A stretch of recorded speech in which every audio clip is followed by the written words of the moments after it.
चटपटीत आणि झटपट काही खायचं असेल तर बनवा हा मसाले भात। पटकन पण होते आणि टेस्टी पण लागते। आजच्या व्हिडिओमध्ये आज बनवणार आहे मसाले भातची रेसिपी। त्यासाठी मी इथे 1 वाटी बासमती तांदूळ घेतले। तांदूळ 2 ते 3 वेळा स्वच्छ धुवून घ्यायचं। त्यानंतर कढईमध्ये 1 मोठा चमचा तेल टाकून त्यामध्ये जिरे टाकायचे।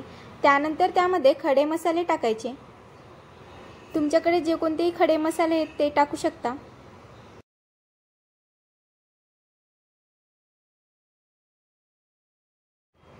खडे मसाले थोडेसे तेलामध्ये परतून घेतल्यानंतर त्यामध्ये उभा चिरलेला 1 कांदा टाकून थोडेसे परतून घ्यायचं।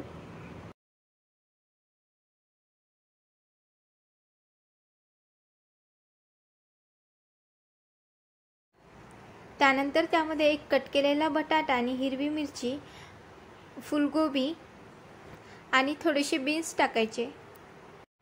सर्व भाज्या टाकल्यानंतर थोडंसं परतवल्यानंतर त्यामध्ये 1 चमचा अद्रक लसणाची पेस्ट टाकून अद्रक लसणाचा कच्चेपणा दूर होईपर्यंत भाजून घ्यायचं।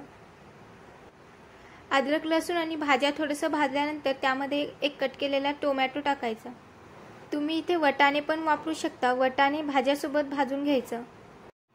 टोमॅटो टाकल्यानंतर मिक्स करून त्यामध्ये हळद, चवीनुसार मीठ आणि 1 चमचा मिरची पावडर, कसुरी मेथी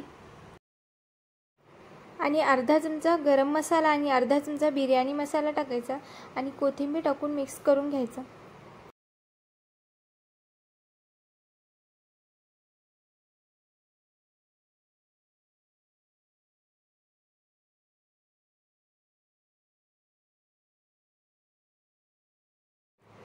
मसाले मिक्स केल्यानंतर त्यामध्ये धुवून ठेवलेले तांदूळ टाकायचे।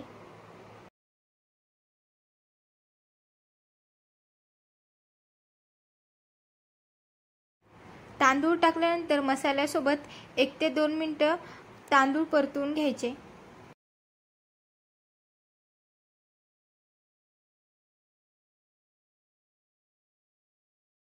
त्यानंतर मी ते 1 वाटी तांदळासाठी 2 वाटी पाणी वापरले। पाणी टाकल्यानंतर मिक्स करून मसाले भात झाकण लावून शिजण्यासाठी ठेवून द्या।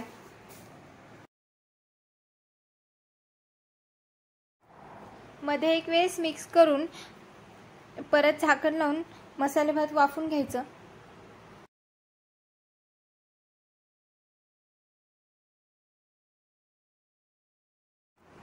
टेस्टी मसाले भात तयार झाला। व्हिडिओ आवडल्यास लाईक, शेअर आणि सबस्क्राईब करा। व्हिडिओ पाहिल्याबद्दल थँक्यू।